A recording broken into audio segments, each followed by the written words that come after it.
In Galton's book, Hereditary Genius, he laid out himself and his family tree as an example of historiometry. The idea that success is a hereditary trait, which means that if your family is successful, then so are you.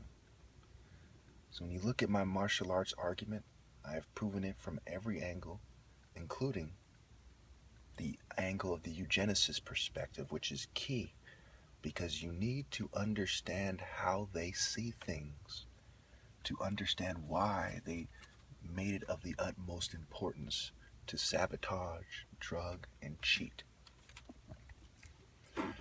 So eugenics, let's define eugenics as it actually is, shall we? Eugenics is the direction of mankind by the governing class and their think tanks in a way that makes themselves feel more comfortable, more celebrated, more successful. And they control social life and mental health, and all the different aspects and sciences of eugenics go together to make this happen. Now remember, the main eugenicists were in mental health. The main places they sterilized people were psychiatric facilities, mental health facilities. Francis Galton himself was a psychologist. He made innovations, quote unquote, in statistics and psychology.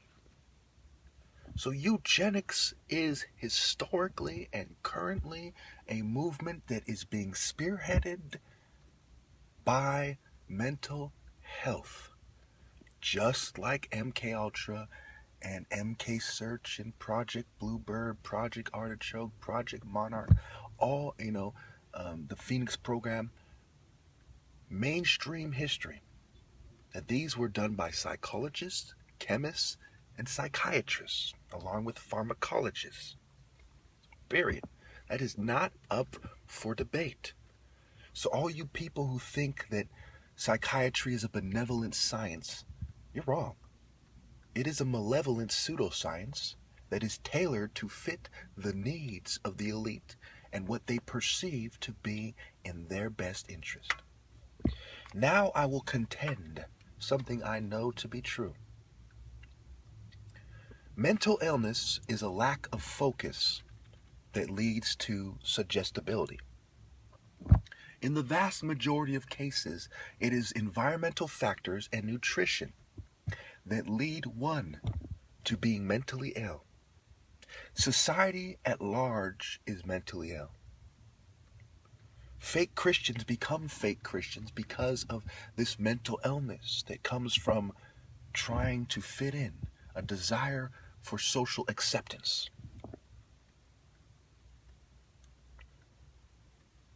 Sanity is focus, and martial arts creates some of the best focus through mental conditioning, just like religious convictions, which sends you on a focused journey to uncover the most profound and elusive truths in life. Why we are here, the purpose of life, what have you. According to the eugenicists behind mental health, there are two types of people who are mentally ill. But they will not spell it out to you like this. One, the people who suffer from drug use, drug-induced disorders and genetic abnormalities. Number two, the people who think they know better than the ruling class and the think tanks about how life should be, what is the meaning of life, and what have you. People such as myself and Jesus and Gandhi and Buddha and Muhammad and the prophets in the Old Testament and what have you. The people who historically defined religion and what was socially normative and what was, the cultural stigmas and what was taboo and what was accepted.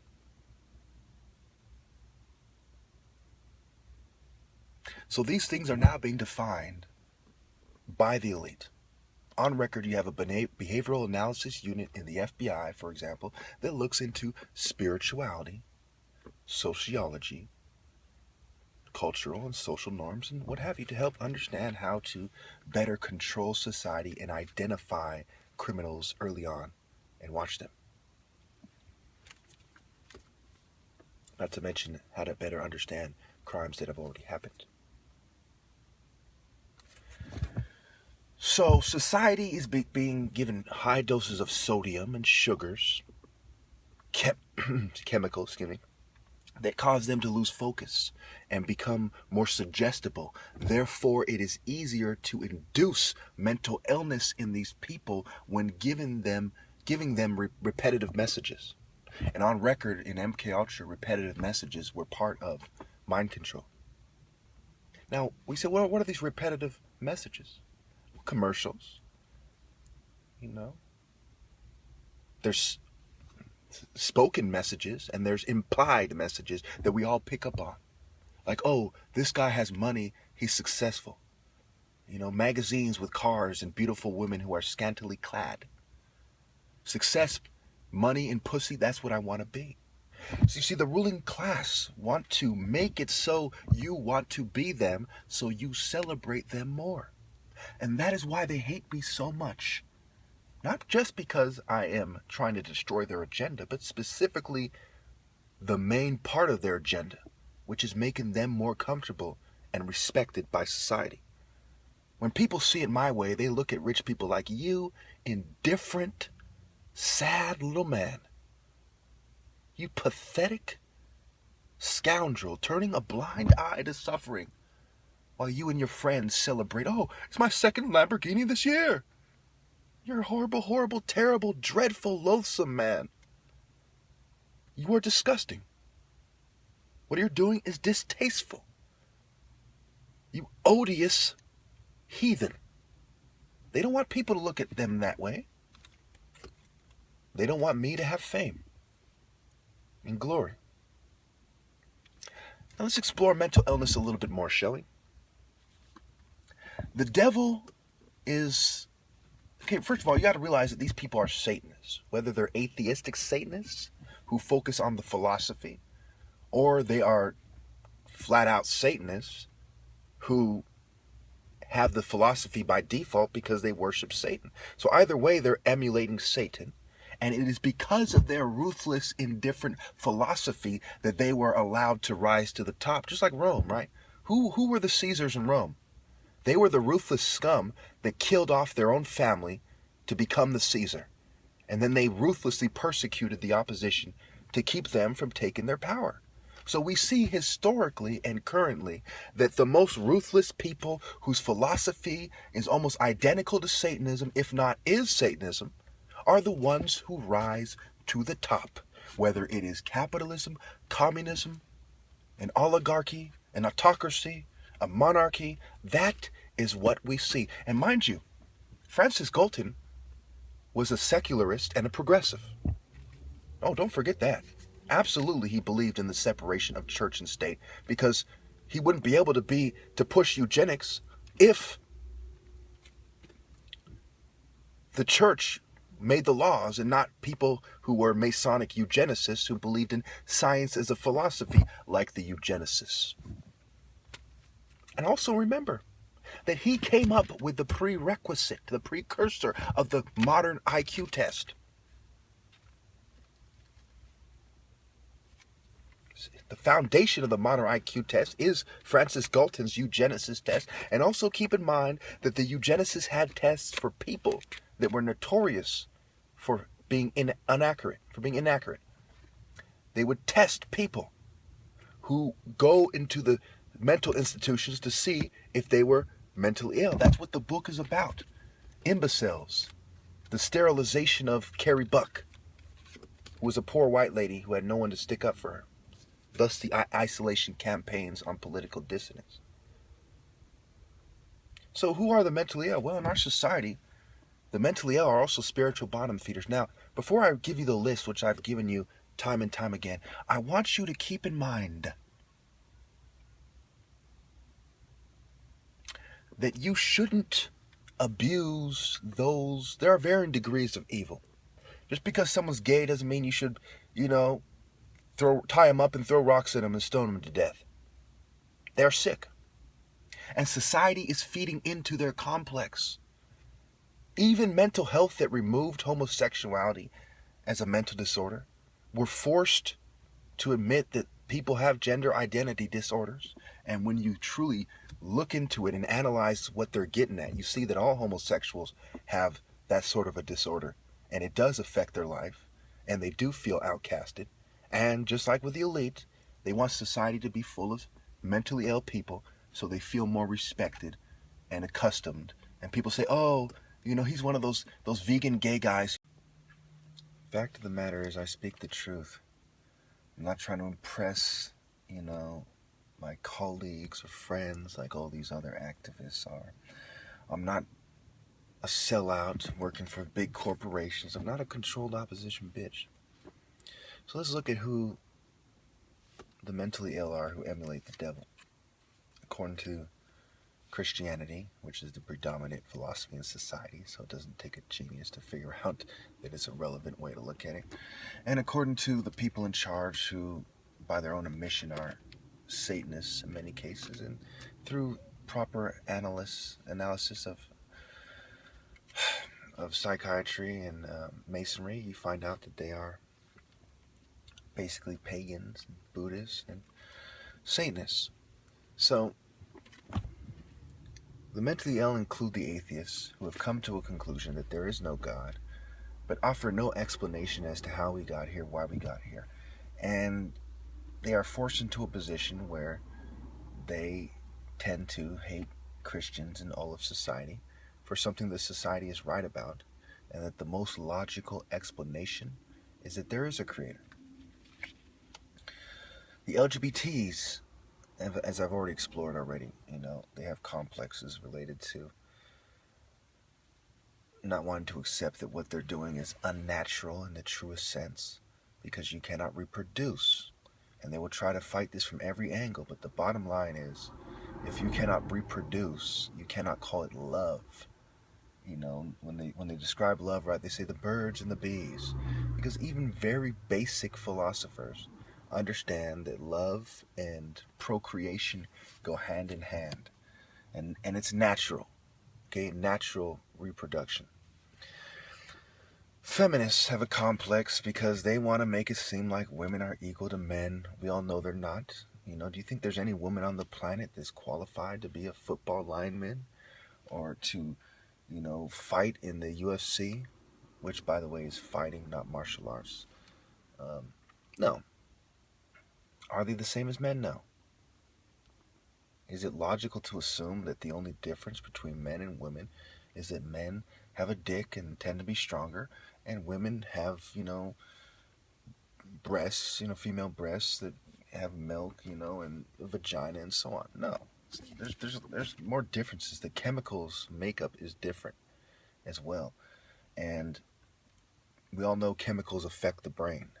If you don't believe me, try drinking alcohol or smoking marijuana. So there's a different levels of the ability to focus. A woman cannot fight as well as a man, not just because she's not as strong, but because of her chemical makeup, she cannot focus as well. But she can, however, do well in school. She can, there's different levels of focus, just like there's different forms of intelligence and different levels of intelligence. She can, however, focus and do good in school.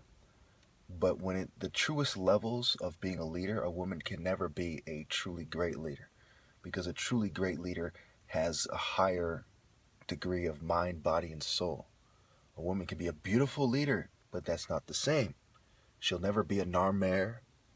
She'll never be a Ramses the Great. She'll never truly be a great leader. But couldn't women be a leader? Why not? Criminals. Okay, criminals are mentally ill. Okay, it's just we don't associate that. It's a form of mental illness. Now, they don't need to be drugged, but we'll get into that in a second. So, criminals think that it's okay to do these things and that it's going to benefit them. And, when I mean criminals, I'm not talking about people who break laws that never should have been made. I'm talking about murderers, rapists, thieves, people who defraud you and what have you. Satanists. Satanists are mentally ill because the person that they're emulating is mentally ill and is taking them down a very depraved path. For example, if I was emulating a pedophile, if I was emulating a serial killer, and I had a fairly normal mind state with a few problems before I began doing that, it would lead me to a mentally ill state of mind. As I perfected my ability to mimic and imitate that serial killer, I would start being a very sick individual who would learn to take pleasure in doing things that are very depraved and sick, and I would transform my habits, my addictions, and my states of mind in a way that is very immoral. It's really, and it also, there's serotonin, and there's there's chemicals that have to do with pleasure. They slip my mind, right? Endorphins and things like this, and dopamine. Okay, so when you train your brain to take pleasure from wickedness, that is the definition of true mental illness. Mental illness is acquiring a state of mind that is depraved, sick, and unnatural. Any other definition comes from the liars. They say socially normative, which is nonsense. Because it can be socially normative, and it is socially normative, to behave in a way that is counterproductive, disgusting, detestable, distasteful, and unnatural. So that definition is void. They have been drugging people all these years based on a false definition of mental illness. And last, and arguably least, eugenicists and racists. It is sick to kill people because of their race. It is sick to treat people like they are less important or they are scum solely based on race. It is sick to direct humanity and play God and to contribute to the governing class's activities of playing God, which include playing God, to murder people so they feel more comfortable. You can get used to it. You can feel normal by doing it. You can feel accepted by doing it. You can feel good. You can find pleasure in doing it. But it is sick. Conformity to today's society is a sickness. And you need to turn to God and get help. Not drugs. A lot of you will wonder why I get so agitated, so infuriated, so enraged and angry. You see that there are a lot of trolls, and when I talk about these things, I know that there's a lot of people who do not want me to say these things. And some of them, which ends up being a lot of people, have told me flat out, have expressed their disapproval. And it really irks me to know that these people are going to let their complexes and their position in society and their desire for social acceptance and what have you, allow the furtherance of the New World Order's agenda and allow for 100 million preventable deaths a year while they're defying God. Defying God by itself will be enough to make a man of honor very upset. But the 100 million preventable deaths a year, it's just, there's no words for it. And then they're gonna pretend, they're gonna try to shift the blame and say, well, it's, this, that, and the other. No, it's your philosophies. Okay? A real Christian doesn't do this. I saw today, when I was looking for memes and pictures for this video, a video that said, we tried the rule of a bunch of rich Christians in the Dark Ages. I'm like, excuse me? Rich Christians in the Dark Ages? There weren't any. That's why it was the Dark Ages, because there wasn't any compassion. There wasn't true Christian values. You people love to make straw man arguments. Bunch of secret society rich people who killed their way to the top, are not Christians. A bunch of greedy, indifferent scum that turn a blind eye on suffering when they're in a position to do something are not Christians. It's ridiculous. A real Christian puts all of you people to shame, and you know it. You all know the best people in American history are Christians who were true Christians, who would give you the shirt off their back to make sure that you're okay. Selfless men and women of God. So don't give me that nonsense.